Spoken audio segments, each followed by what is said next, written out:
성탄의 기쁨이 사랑하는 성도님들 가정에 넘치기를 축원합니다. 예수님의 동정녀 탄생에 대해서 세 가지 주장이 있습니다. 첫째는 예수님의 동정녀 탄생은 타 종교의 설화와 같이 인간이 만들어낸 이야기라는 주장이 있습니다. 예를 들어서 단군 신화 같은 경우는 그 환웅, 곰이죠.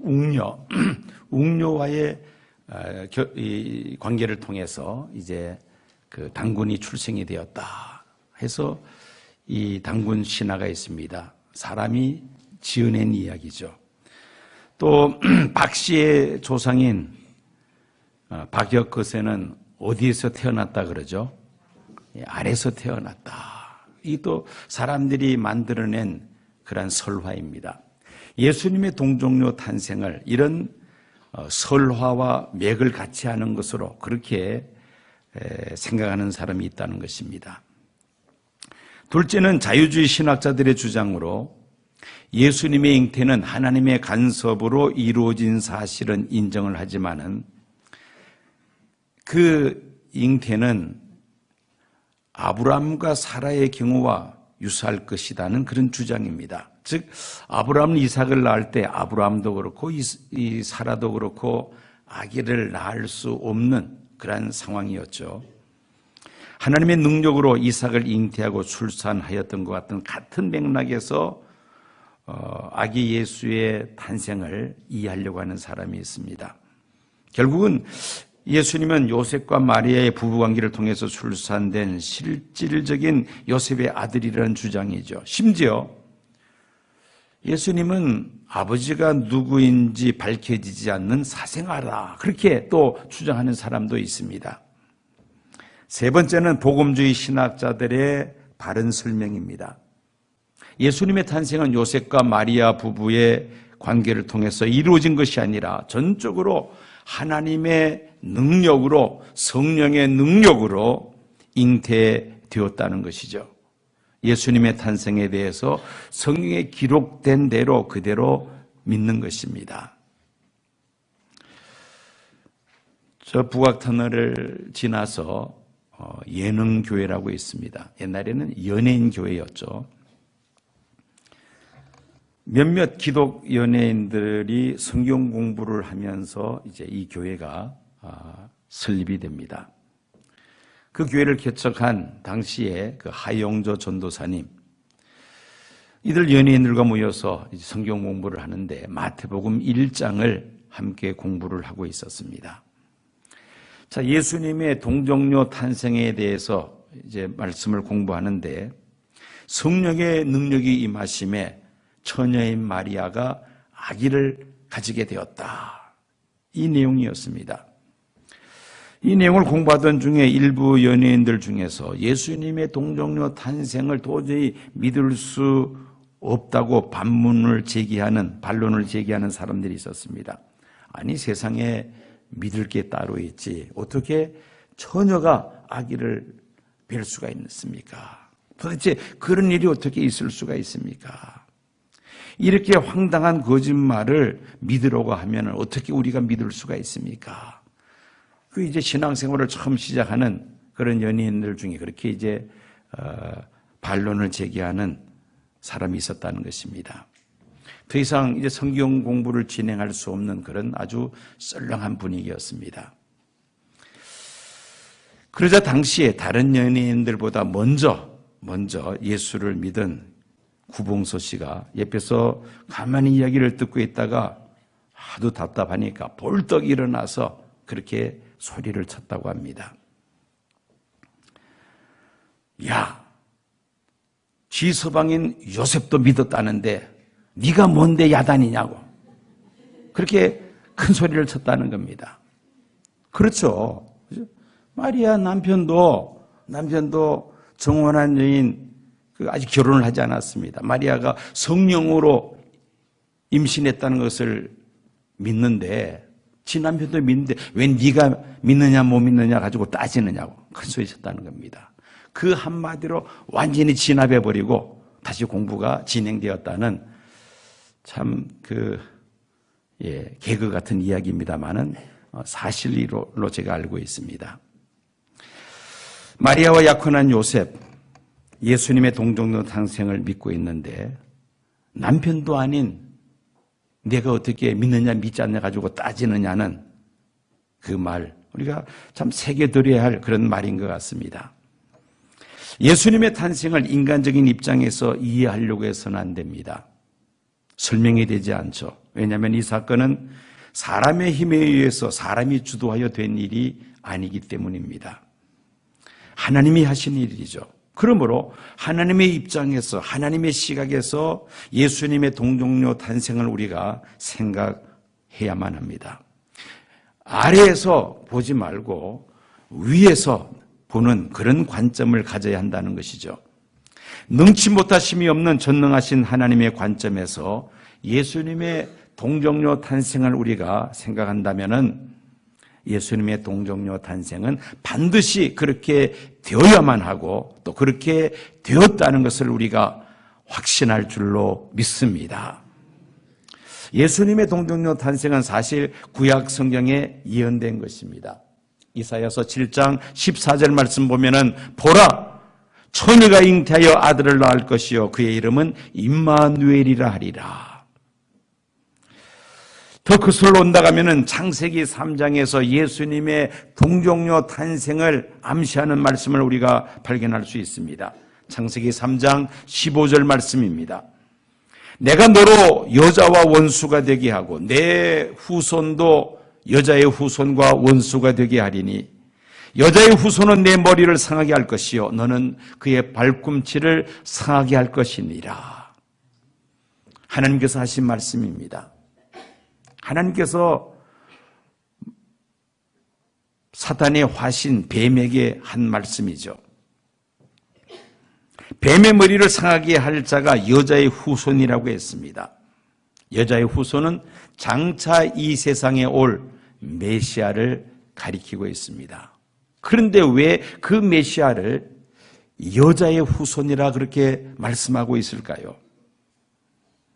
메시아의 출생이 남녀 간의 부부관계를 통해서 잉태가 되고 출산이 되었다면 굳이 메시아를 여자의 후손이라 그렇게 말할 필요가 없습니다. 메시아를 여자의 후손이라고 표현한 것은 메시아는 우리처럼 범죄한 인간의 혈통을 타고 태어난 자가 아니라는 말씀입니다. 그런 의미에서 여자의 후손이라고 부르는 것입니다.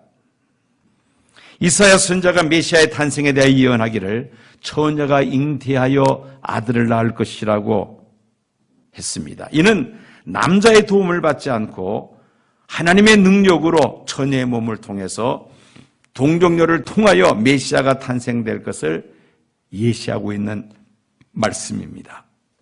구약 성경에 예언한 대로 예수님은 동정녀 마리아의 몸에 성령으로 잉태된 줄로 믿습니다.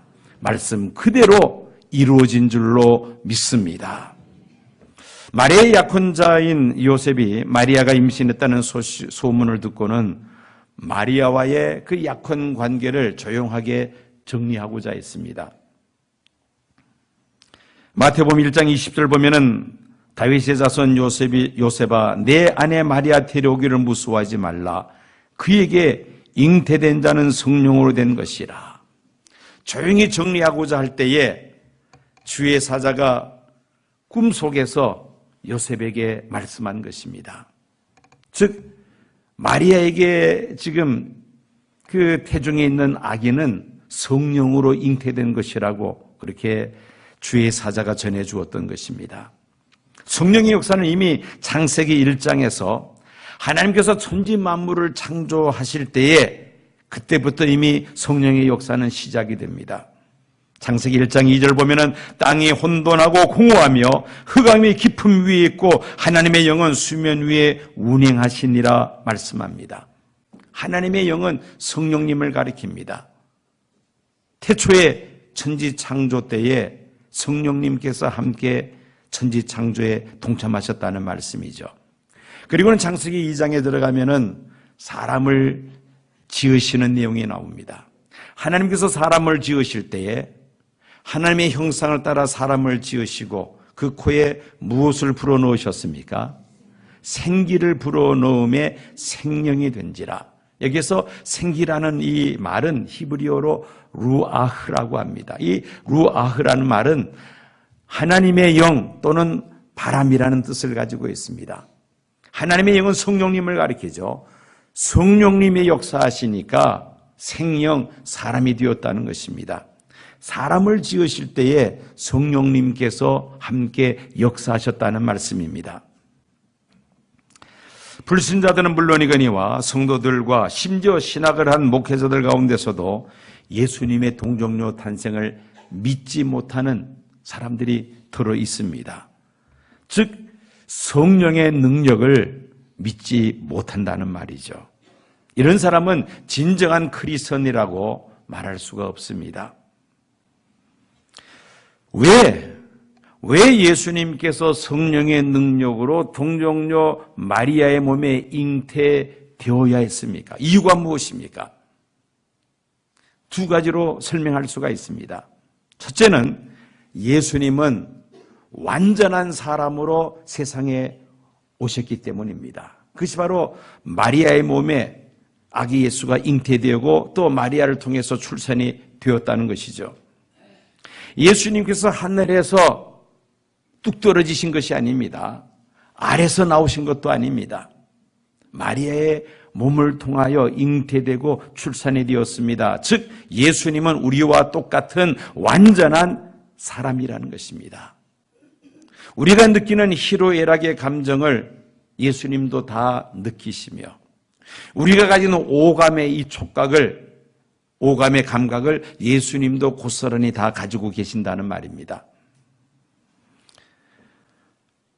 예수님께서 완전한 사람이 아니셨다면 예수님께서 십자가에서 고통받으시고 또 모욕당하신 것이 거짓말이 될 수도 있습니다. 예수님께서 완전한 사람이시기에 예수님께서 십자가에서 받으신 그 고난과 수치와 멸시는 우리의 죄값을 치르기에 충분한 것이었습니다. 완전한 사람이셨기 때문에 예수님이 그런 고난을 받으셨고 그 받으신 고난을 우리의 죄값을 대신하기에 충분했다는 말씀이죠. 두 번째로 예수님은 완전한 하나님으로 세상에 오셨기 때문에 동정녀 마리아의 몸에 잉태가 되십니다. 예수님은 마리아가 남자와의 관계를 통해서 잉태되지 않았으며 성령에 의해서 잉태되었다는 것은 예수님의 신성을 증거하는 것입니다. 만약에 예수님께서 요셉과의 관계에서 잉태되고 출산이 되었다면 예수님은 우리와 똑같이 원죄를 가지신 분으로, 예수님이 원죄를 가지신 분이라면 예수님의 십자가의 죽음으로 모든 사람의 죄가 용서받지를 못합니다. 의인 한 분이 죽음으로 모든 인류의 죄를 대신할 수 있는 것이지 똑같은 죄인이 십자가에 달려 죽는다 해서 모든 사람의 죄를 대속할 수는 없다는 것입니다. 즉 예수님은 완전한 하나님이셨고 그 하나님께서 우리의 죄를 대신 담당하셨기에 우리의 죄 문제가 해결될 수 있다는 말씀입니다. 예수님은 성령으로 잉태되신 죄가 없으신 완전한 하나님이셨으며 또 예수님은 성령으로 잉태되어 마리아의 몸을 통해서 출산된 완전한 사람이셨습니다. 그러므로 인하여 예수님을 믿는 자마다 죄 사함을 받고 하나님의 자녀가 되며 영생을 얻게 되는 줄로 믿습니다. 천사 가브리엘이 마리아에게 나타나서 지극히 높으신 하나님의 아들을 잉태하여 아들을 낳을 것이라고 말하였습니다. 마리아는 약혼자까지 있는 상태에서 아기를 갖는다는 것은 너무나도 해괴망측한 말로 들을 수도 있습니다. 마리아는 바로 천사에게 질문을 던집니다. 나는 남자를 알지 못하니 어찌 이 일이 있으리까? 천사에게 반문을 하죠. 이 마리아의 질문에 천사가 뭐라고 대답을 합니까? 누가복음 1장 35절 보면은 성령이 내게 임하시고 지극히 높으신 이의 능력이 너를 덮으시리니 이름으로 나실 바 거룩한 이는 하나님의 아들이라 일컬어지리라. 성령의 능력으로 잉태될 것을 천사 가브리엘이 마리아에게 말해 주었던 것입니다. 이때 마리아가 천사에게 뭐라고 대답을 합니까? 마리아가 이르되 주의 여종이오니 말씀대로 내게 이루어지이다. 그 가브리엘 천사의 말대로 자기의 몸을 통해서 이루어지기를 말하였던 것이죠. 당시 유다 나라의 관습을 놓고 볼 때 약혼녀가 딴 남자의 관계에서 만약에 아기를 갖게 된다면 돌로 쳐 죽이는 그런 무서운 형벌이 있는 그러한 부정한 행위였습니다. 그럼에도 불구하고 마리아는 천사의 말을 그대로 받아들입니다. 그리고 아기를 갖게 될 것을 믿었습니다. 즉 마리아가 하나님의 능력, 성령의 능력을 믿었다는 말입니다. 그 다음에는 마리아의 남편인 요셉의 믿음에 대해서 또 우리가 한번 생각해 봐야 되겠습니다. 마리아와 약혼한 요셉은 소문을 통해서 마리아가 아기를 가졌다는 이야기를 듣게 되죠. 문제는 그 아이가 자기의 아이가 아니라는 것입니다. 이 당시 이스라엘의 결혼 제도에 대한 풍습은 이렇습니다. 첫 번째 단계는 자녀들이 어린 시절에 부모에 의해서 짝을 짓는 것입니다. 그래서 첫 번째 단계입니다. 두 번째 단계는 이제 본인들이 장성해서 본인의 의사에 의해서 이제 정혼하는 그런 단계를 밟게 됩니다. 본인들이 스스로 약혼을 수용하고 사랑하게 되면 유대인 회당에 찾아가 랍비 앞에서 정혼을 합니다.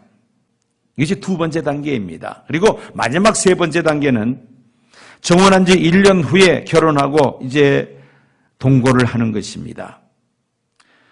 오늘 본문 18절에서 요셉과 마리아가 약혼하였다는 것은 예수님 당시의 관습을 따라서 정확히 표현한다면 정혼한 상태입니다. 그런데 결혼하여 동거하지도 않았는데 마리아가 아기를 가졌다는 것입니다. 이런 상황에서 당시 관습에 따라 요셉이 취할 수 있는 행동은 두 가지입니다. 첫째는 신명기 21장에 기록된 대로 마리아를 돌로 쳐 죽이는 것입니다. 그리고 두 번째는 조용하게 마리아와의 정혼 관계를 정리하는 것입니다. 즉 파혼하는 것이죠. 웬만한 남자들 같으면은 약혼녀가 아기를 가졌다는 소식에 배신감을 가지고 아마 당시의 관습을 따라서 돌로 쳐 죽일 수도 있었을 것입니다. 그러나 마태복음 1장 19절에 기록된 대로 요셉은 의로운 사람이라 조용히 마리아와의 정혼 관계를 끊으려고 생각하고 있었습니다. 이 문제로 요셉이 고민하고 있을 때에 꿈속에서 주의 사자 천사가 나타나서 요셉에게 말을 합니다. 다윗의 자손 요셉아, 내 아내 마리아 데려오기를 무수하지 말라. 그에게 잉태된 자는 성령으로 된 것이라. 마리아가 아기를 가진 것은 다른 남자의 관계를 통해서 갖게 된 것이 아니라 성령으로 잉태된 것이라고 천사가 요셉에게 전해줍니다. 이때 요셉의 반응은 어떠했습니까? 마태복음 1장 24절 25절 보면은 요셉이 잠에서 깨어 일어나 주의 사자의 분부대로 행하여 그의 아내를 데려왔으나 아들을 낳기까지 동침하지 아니하더니 나음의 이름을 예수라 하니라. 아마 여러분 같으면 이런 상황에서 어떻게 하셨을 것 같습니까? 저 같으면은 DNA 검사를 하자고 그렇게 말을 했을지 모르겠습니다. 그래서 도대체 그 아기의 아빠가 누구인지 아마 찾아내고자 했을지도 모르겠습니다. 그런데 요셉은 참으로 의로운 믿음의 사람이었습니다. 그리고 천사가 그렇게 꿈속에서 말을 전해주었을 때에, 즉 성령으로 잉태된 것이라고 요셉에게 전해주었을 때 요셉은 그것을 그대로 받아들입니다. 그리고 믿고 순종합니다. 잠에서 깨어나 바로 처가로 가서 마리아를 집으로 데리고 오죠. 더한 것은 마리아가 출산할 때까지 동침하지 않습니다. 이유는 마리아 태 속에 있는 아기가 메시아라는 사실을 요셉이 믿었기 때문이었습니다. 이것이 바로 요셉의 믿음이죠. 마리아도 성령의 능력을 믿었고 요셉도 성령의 능력을 믿었다는 것입니다. 즉 성령으로 잉태되었다는 사실을 두 사람 다 믿었다는 것입니다. 2차 세계대전 때 독일군들은 유태인들을 대대적으로 학살을 했습니다. 유태인들은 이 독일군들에 의해서 아주 학대를 받죠. 이 독일군들이 병사들이 유태인들을 막 짐승처럼 그렇게 취급을 했습니다. 가스실에서 대량으로 살상을 하죠. 한 유태인 수용소에 그 지키는 독일 병사 가운데 아주 난폭한 병사가 하나 있었습니다. 이 사람은 유대인에 대해서 남다른 증오심을 가지고 있었습니다. 그러던 중 이 독일군 병사가 중병을 앓게 됩니다. 그 독일군 군의관에게 치료를 받는데 전혀 호전되지 않습니다. 점점 악화가 됩니다. 그러자 주변 동료들이 이 수용소에 수용된 유태인들 가운데서 저명한 의사가 한 사람이 있는데 그 사람을 데려다가 치료받으면 어떻겠느냐. 그런데 한사코 거부합니다. 더러운 유태인에게 내 몸을 맡길 수 없다는 것이었습니다. 동료들이 그 수용되어 있는 유태인 의사를 강제로 이 병사에게 끌고 왔습니다. 이 병사는 악을 씁니다. 저런 놈에게 내가 무슨 치료를 받는가? 차라리 내가 죽는 게 낫지. 고집을 부리다 결국 이 병사는 죽고 맙니다. 그런데 얼마 후에 다른 독일군 병사가 똑같은 병으로 이제 앓고 있었습니다. 그러나 이 병사는 먼저 본 병사와는 달랐습니다. 참 남루한 옷차림의 이 유대인 의사에게 자기의 생명을 맡깁니다. 의사는 이 병사를 치료하면서 말을 합니다. 내 손에는 민족도 그리고 국경도 없습니다. 단지 병든 불쌍한 사람이 있을 뿐입니다. 그러니 안심하고 내게 맡기십시오. 나를 죄수로 보면은 죄수이고 의사로 보면은 의사입니다. 그러면서 자신에게 그 병을 맡기라고 병사에게 이야기합니다. 이 병사는 이 유대인 의사의 말대로 자기를 맡기고 의사가 지시하는 대로 따릅니다. 결국 이 병사는 건강을 회복할 수 있었다는 것이죠. 여러분, 사람을 볼 때 죄수로 보면 죄수고 의사로 보면 의사이죠. 마찬가지입니다. 예수님을 한 사람으로 보면은 사람으로밖에 생각을 안 합니다. 예수님을 위대한 선생님 정도로 생각을 하면은 또 예수님을 그렇게 받아들일 수밖에 없죠.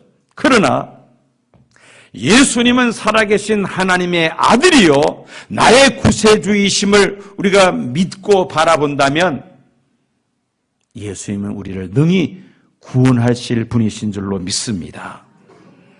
성탄절은 성령의 역사로 시작이 되었습니다. 성령의 능력이 마리아의 몸을 덮음으로 아기 예수가 잉태가 된 것이죠. 예수님의 동정녀 탄생을 믿는다는 것은 예수님의 인성과 더불어 예수님의 신성을 믿는다는 것을 의미합니다. 성령의 능력을 믿는 것을 의미합니다. 비록 남자를 알지 못하는 마리아였으며 약혼녀의 신분으로 아기를 임신하게 되면 어떤 어려움이 있을 것을 알고 있었던 마리아. 그러나 성령께서 역사하시면 아기를 가질 수가 있고 그 아기가 바로 메시아라는 사실을 알고는 마리아는 그대로 받아들이죠. 순종합니다. 무에서 유를 창조하시는 전능하신 하나님께서 하나님의 영 성령의 역사로 놀라운 기적이 나타날 것을 믿었기에 마리아는 아기 예수를 잉태하였고 출산할 수가 있었습니다. 그리고 여인으로서는 최고의 명예인 메시아의 어머니라는 칭호를 얻을 수 있게 된 것입니다. 요셉 마찬가지입니다. 약혼녀가 성령이 임하심으로 임신하게 되었으며 마리아를 집으로 데려오기를 두려워하지 말라는 천사의 말을 듣고는 그대로 믿고 순종하죠. 출산할 때까지 마리아를 안전하게 부호를 합니다. 인간적인 생각을 가진다면 도저히 용납하기 어려운 그러한 일이었습니다. 그러나 하나님의 영 성령의 역사를 요셉은 믿었기에 순종하여 마리아를 집으로 데려옴으로 인하여 요셉 역시 예수님의 부친으로서의 명예와 영광을 얻게 된 줄로 믿습니다. 내일이 성탄절입니다. 우리는 이 성탄절을 맞이하면서 다시 한번 성령의 능력을 확신해야만 합니다.